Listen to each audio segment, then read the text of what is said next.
30-40ഓളം വീടുകളിലേക്ക് വെള്ളം കയറിയ അവസ്ഥയാണ്. വെള്ളം ഒഴുകി പോകുന്നത് വഴികളിലൂടെ ഒഴുകി. ഒന്നും പറയണ്ട, നീ ആ കൊച്ചിനോട് കൊണ്ടുവരുത്.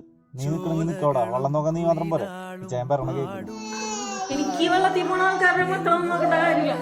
ഇവിടെ ഉള്ള ഒന്നത്തിന് നോക്കാൻ പറ്റില്ല, അതിന്റെ ഇടക്കാണ് അനിയന്റെയും കൂടി. മേഘം കണ്ട് കടലമ്മ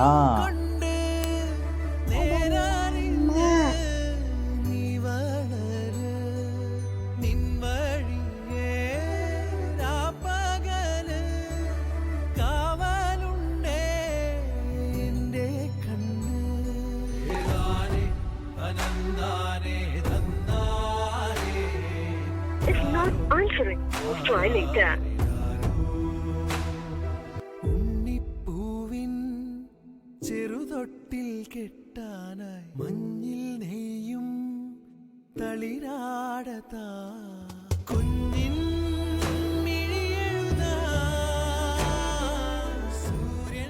എന്തേ ഈ ആഴ്ച പോണില്ലേ? ഒരു സാധനങ്ങൾ അപ്പന് ചേമാരെ വിളിക്കണേ ഞാൻ. അപ്പൊ പറയണം ഇവിടെ സൺഷെയ്ഡ് ഒക്കെ ഇതിൽ വെള്ളം കയറിയപ്പോൾ നിന്റെ ചേമാരാണല്ലോ നിന്നെ വള്ളത്തിൽ കയറി കൊണ്ടുപോയത്.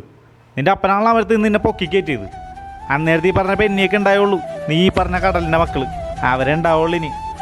അതൊന്നേ അങ്ങനെ മറന്നു മോളെ.